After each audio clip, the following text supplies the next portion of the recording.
2014 పునర్వ్యవస్థీకరణ చట్టం గురించి మనందరికీ తెలిసే. ఆ చట్టంలో 12 భాగాలు, 12 పార్ట్స్, 108 సెక్షన్స్, 13 షెడ్యూల్స్ ఉన్నాయి. మరి ఈ 13 షెడ్యూల్స్లో 5వ షెడ్యూల్లో ఒక విషయం ఉంది. ఆ విషయం ఆంధ్రప్రదేశ్ రాష్ట్రానికి చాలా ఇంపార్టెంట్ అయిన విషయం. ఆ విషయం ఏంటంటే, ఆంధ్రప్రదేశ్ రాష్ట్రానికి కొత్త రాజధాని కావాలి, కొత్త రాజధాని ఖచ్చితంగా కట్టాలి అని చెప్పేసి స్పష్టంగా దానిలో రాశారు. మరి అలా రాసిన అటువంటి రాజధాని విషయం ఇంతవరకు కూడా అనిశ్చితి, అస్పష్టతగానే ఉంది. కాబట్టి ఇప్పుడు ఆ అనిశ్చితి, ఆ అస్పష్టత లేకుండా ఉండాలని చెప్పేసి రీసెంట్గా 2026 ఆంధ్రప్రదేశ్ రీఆర్గనైజేషన్ బిల్ తీసుకొచ్చారు. ఈ బిల్ని చట్టపరంగా గెజిట్ ఆఫీస్లో పొందుపరిచారు. ఏంటంటే 2024 జూన్ 2వ తారీఖున దీని గురించి ఆలోచన పరంగా చేశారు. దీన్ని అమల్లోకి ఎప్పుడు తెచ్చారు అంటే జూన్ 2, 2026లో అమలు చేశారు. ఏ విధంగా అమలు చేశారంటే, అమరావతి రాజధాని సోల్ రాజధాని, ఇంకా ఆంధ్రప్రదేశ్కి అమరావతి రాజధాని పర్మనెంట్ రాజధాని. రేపొద్దున ఏ ప్రభుత్వం వచ్చినా, ఎటువంటి పార్టీలు అధికారంలోకి వచ్చినా దీన్ని చేంజ్ చేసేటువంటి అవకాశం లేకుండా దీనికి ఒక చట్టబద్ధమైనటువంటి రక్షణ కల్పించారు. ఇలా కల్పించినందుకు మనకి ఏమైనా ఫ్యూచర్లో ఆంధ్రప్రదేశ్ రాష్ట్రానికి ఏదైనా అభివృద్ధి చెందే అవకాశం ఉంటుందా? ఎటువంటి అంశాలు మనం ఈ వీడియోలో తెలుసుకుందాం. ఎటువంటి డెవలప్మెంట్స్ వస్తాయి, ఇది ఏ విధంగా ముందుకెళ్తుంది, దీని మీద ప్రతిపక్షాలు ఏ విధంగా ఆరోపిస్తున్నాయి అనేటువంటి విషయాలు తెలుసుకుందాము. అసలు ఈ 2026 ఏపీ రీఆర్గనైజేషన్ బిల్ తీసుకోవడం గల మెయిన్ రీజన్ ఎవరు అంటే, మీ అందరికి తెలుసు, ఆయన పేరు జగన్మోహన్ రెడ్డి. 2019లో వైసీపీ ప్రభుత్వం 151 సీట్లతో ఆయన ఫామ్ చేశారు. ఫామ్ చేసిన తర్వాత 2021 సంథింగ్ ఆ మధ్యలో ఆయన ఏం చేశారంటే 3 రాజధానుల అంశాన్ని తెర మీదకి తీసుకొచ్చారు.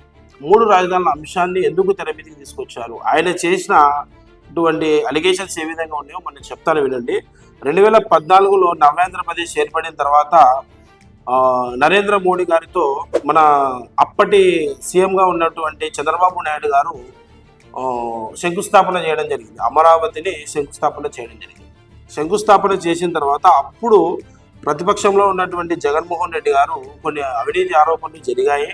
అమరావతి విషయంలో దాదాపు ల్యాండ్ పుల్లింగ్లో 34,000 ఎకరాలు ప్రభుత్వము రైతుల దగ్గర నుంచి అవినీతిగా తీసుకుంది అని చెప్పి ఆయన ఆరోపణ చేశారు. అదేవిధంగా అమరావతి అక్కడ వస్తుందని ముందస్తుగా రాజకీయ నాయకులు, టీడీపీలో ఉన్నటువంటి రాజకీయ నాయకులు ముందస్తుగా తెలుసుకొని అక్కడ వేల కోట్ల పెట్టుబడి పెట్టారు.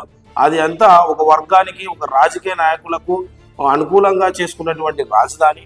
ఇంకో విషయం ఏంటంటే, అక్కడ రాజధాని పెడితే ఒక సామాజిక వర్గానికి, అంటే కొన్ని సామాజిక వర్గాలకు మాత్రమే న్యాయం జరుగుతుంది, మిగతా సామాజిక వర్గాలకు న్యాయం జరగదు అనేటువంటి విమర్శను ఆయన ఆ రోజుల్లో బలంగా తీసుకెళ్లారు. అదేవిధంగా అమరావతిని రాజధానిగా చేయడం అంటే అంత ఆశావాసి విషయం కూడా కాదు. ఎందుకంటే వేల కోట్ల పెట్టుబడి తేవాలి, జాతీయ అంతర్జాతీయ పరంగా అక్కడ మౌలిక వసతులు కల్పించాలి. ఇలా కల్పించడం అనేటువంటిది కొన్ని వేల కోట్ల రూపాయల డబ్బులకు సంబంధించిన విషయం కాబట్టి ఇది అంత ఆషామాషి విషయం కాదు. ఇది ఓన్లీ అవినీతి పరంగా కొన్ని సామాజిక వర్గాలకు, రాజకీయ నాయకులకు వాళ్ళకు అనుగుణంగా ఈ అమరావతిని సృష్టించడం జరుగుతుంది అని చెప్పేసి ఆయన ఆ రోజుల్లో ఆరోపణలు చేశారు.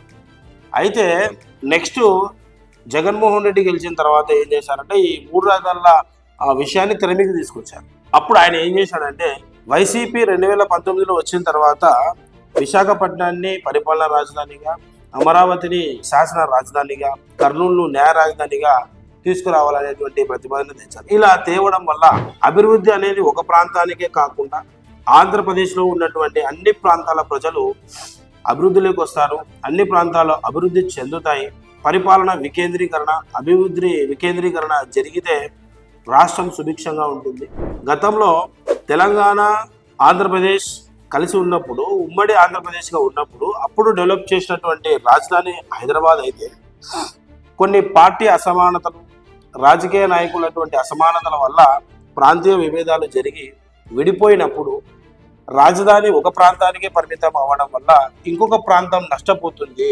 ఇప్పుడు ఎలాగైతే జరిగిందో, ఆంధ్రప్రదేశ్ రాష్ట్రం ఏ విధంగా అయితే నష్టపోయిందో, ఫ్యూచర్లో కూడా, భవిష్యత్తులో కూడా ఒకవేళ ప్రాంతీయ అసమానతలు జరిగితే మరలా ఏ ప్రాంతానికి ఆ ప్రాంతం ఒక డెవలప్డ్ సిటీ, ఒక డెవలప్డ్ రాజధాని ఉంటే ఆ ప్రాంతానికి సంబంధించిన ప్రజలు ఆ రాజధాని డెవలప్ చేసుకుంటారు, రేపు పొద్దున నాయకులు కూడా అలాగే చేసుకోవచ్చు అనేటువంటి ఒక ప్రణాళికతో వైఎస్ జగన్మోహన్ రెడ్డి గారు అప్పటి వైసీపీ గవర్నమెంట్ పరిపాలన వికేంద్రీకరణ, అభివృద్ధి వికేంద్రీకరణ తీసుకురావాలని చెప్పేసి చాలా బలంగా ప్రయత్నించింది.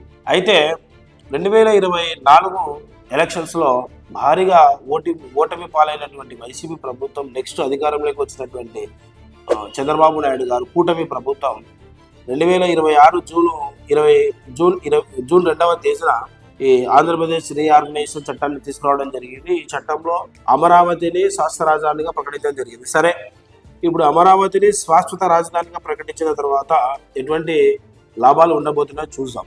అంటే ఇప్పుడు ఇంతవరకు ఒక కొలిక్కి లేని, అంటే ఒక అస్పష్టతగా, ఒక అనిశ్చితిగా, ఒక గందరగోళంగా ఉన్నటువంటి రాజధాని విషయాన్ని చట్టపరంగా ఒక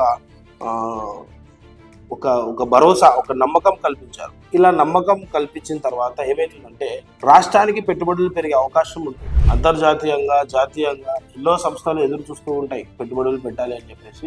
వారికి ఒక నమ్మకం కలిగించే విధంగా ఈ చట్టం తీసుకురావడం జరిగింది. ఈ చట్టం కూడా అందుకు హెల్ప్ అవుతుంది. సరే, మరి ఆర్థిక పరంగా ఏ విధమైనటువంటి డెవలప్మెంట్ రావాలి?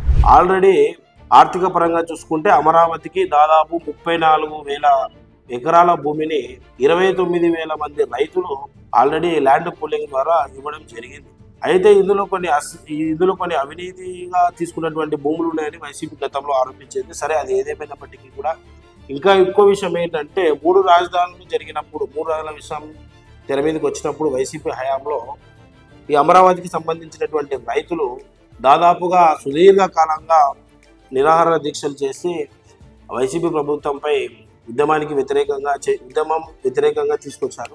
సరే, ఇప్పుడు ఈ చట్టం తీసుకురావడం వల్ల ఆ ప్రాంత ప్రజలకు, ఆ ప్రాంత రైతులకు ఎంతో మేలు జరుగుతుంది. వాళ్ళ భవిష్యత్తు అంటే వాళ్ళ పిల్లలకు కానీ, వాళ్ళ రైతులకు కానీ మా భూములకు వాల్యూ వచ్చింది, ఇక్కడ పరిశ్రమలు వస్తే ఆర్థికంగా ఇక్కడ ఉన్న యువత అభివృద్ధి చెందుతుంది అని చెప్పేసి వాళ్ళు కూడా చాలా ఆనందంగా వ్యక్తం చేస్తున్నారు. సరే, ఏది ఏమైనప్పటికీ కూడా ఈ చట్టం తీసుకురావడం అనేది ఒక అడుగు అయితే దీన్ని ముందుకు తీసుకుపోవడం కూడా ఒక పెద్ద సవాలే. ఎందుకు అంటే ఈ రాష్ట్రంలో, ఆంధ్రప్రదేశ్ రాష్ట్రంలో అమరావతి అనేది పరిపాలనా రాజధానిగా చేసుకొని అక్కడి నుంచి అన్ని కార్యకలాపాలు చేస్తూ వెనుకబడినటువంటి ఉత్తరాంధ్ర, రాయలసీమ ప్రాంతాలకు కూడా న్యాయం జరిగే విధంగా ఇప్పుడు కూటమి ప్రభుత్వం ఆలోచన చేయాల్సిన విషయం ఎంతైనా ఉంది. అదేవిధంగా విశాఖలో ఐటీ ఇండస్ట్రీస్ మరియు కర్నూలులో పారిశ్రామిక హబ్బులు, న్యాయశాఖపరమైనటువంటి హైకోర్టు బెంచ్లు తీసుకొచ్చి ఇక్కడి ప్రాంతాలను కూడా అభివృద్ధి చేయాల్సినటువంటి అవసరం ఎంతైనా ఉంది. కాబట్టి అమరావతి రాజధాని అనేటువంటిది ఒక ప్రాంతానికే సంబంధించింది కాకుండా మొత్తం టోటల్ ఆంధ్రప్రదేశ్ రాష్ట్రానికి సంబంధించింది. కాబట్టి ఫ్యూచర్లో అన్ని రకాల యువత, అన్ని రకాల సామాజిక వర్గాలకు న్యాయం జరిగేలా కూటమి ప్రభుత్వం వ్యవహరించాలని ప్రజలందరూ కోరుకుంటున్నారు. ఏది ఏమైనప్పటికీ ఈ చట్టం తీసుకురావడం అమరావతి అభివృద్ధికి ఒక తొలి మెట్టు అని చెప్పాల్సిన అవసరం మన అందరి మీద ఉంది. సరే, ఆంధ్రప్రదేశ్ రాజధాని విషయంలో తలెత్తినటువంటి ఆరోపణలు, జగన్ గారు చేస్తున్నటువంటి మ్యావేగన్ విషయం మీద, అదేవిధంగా అమరావతి రాజధాని చేస్తున్నటువంటి కూటమి అభిప్రాయం మీద కామెంట్ సెక్షన్లో మీ అభిప్రాయాన్ని కూడా రాయండి. ఈ వీడియో మీకు నచ్చినట్లయితే 10 మందికి షేర్ చేయండి, అలాగే లైక్ చేయండి. Thank you for watching.